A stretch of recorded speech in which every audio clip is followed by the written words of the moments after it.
देर रात तक जो है वो जबरदस्त तरीके से बर्फबारी का दौर यहाँ पर जारी रहा है। पहली तस्वीर दर्शकों को दिखा देते हैं जी।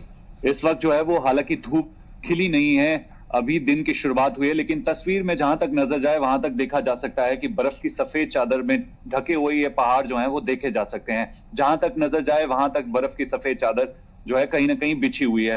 पिछले 2 दिनों में जो है वो लगातार इसी तरीके का मौसम जो है वो मौसम खराब इस पूरे इलाके में बना हुआ था। और लाहौल स्पीति की अगर मैं बात करूं, चाहे मनाली की अगर बात करूं, हिमाचल के तमाम ऊंचाई वाले इलाकों की अगर बात करूं, तो वहां पर पिछले कल जो है वो मौसम खराब रहा है और बर्फबारी का दौर रहा है। सीजन की दूसरी बर्फबारी जो है वो मनाली में हुई है और इसके बाद जो है इस वक्त ठंड जो है वो जबरदस्त तरीके से बढ़ चुकी है। इस वक्त अगर मैं बात करूं तो सब जीरो टेम्परेचर जो है इस वक्त बना हुआ है। तमाम जितने भी जो वाटर सोर्सेज हैं वो इस वक्त पूरी तरीके से जमे हुए हैं। मौसम विभाग ने फोरकास्ट जारी की थी कि 16-17 को वेस्टर्न डिस्टर्बेंस असर डालेगा और उसी के मुताबिक जो है वेस्टर्न डिस्टर्बेंस ने असर डाली है। लेकिन राहत की बात यह है कि अगले कुछ दिनों तक प्रदेश में अब मौसम साफ रहेगा, लेकिन ठंड जो है वो और भी बढ़ना शुरू हो जाएगी, क्योंकि बर्फबारी के बाद जो है अगला दिन अगर मौसम साफ रहता है तो ठंड जो है वो लाजमी सी बात है शून्य से नीचे जो है सब जीरो टेम्परेचर में रहती है और लोगों को परेशान करती है। लेकिन दूसरी तरफ सैलानियों के लिए जो है ये मौसम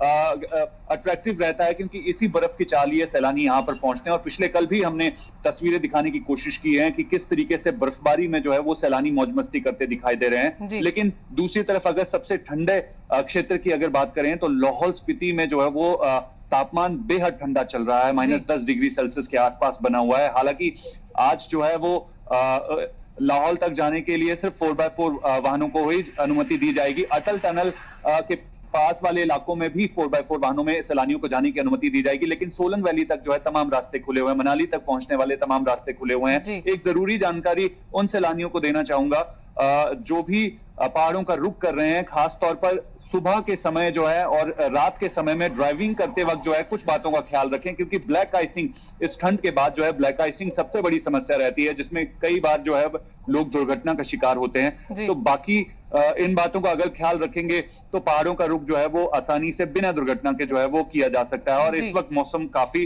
खुशनुमा बना हुआ है। जी, जानकारी लेना चाहांगे जिस तरीके दे नाल क्रिसमस का त्योहार नेड़े है, नवा साल नेड़े है और सारे सैलानी पहाड़ों का जिहड़ा रुख करते हैं, उन्हां दे लई की कुछ जिहड़ा प्रशासन दे वल्लों कीते जा रहे हैं प्रबंध, क्योंकि नवा वेरिएंट जिहड़ा कोरोना दा है ओमिक्रॉन, वो भी जिहड़ा है उहदे मामले भी वध रहे हैं। इस नूं लैके कोई नियम बनाए गए ने, कुछ सैलानियां दे नाल कुछ उन्हां दे लई नियम किहड़े सामने आ रहे हैं, वो दस दिओ तुसीं।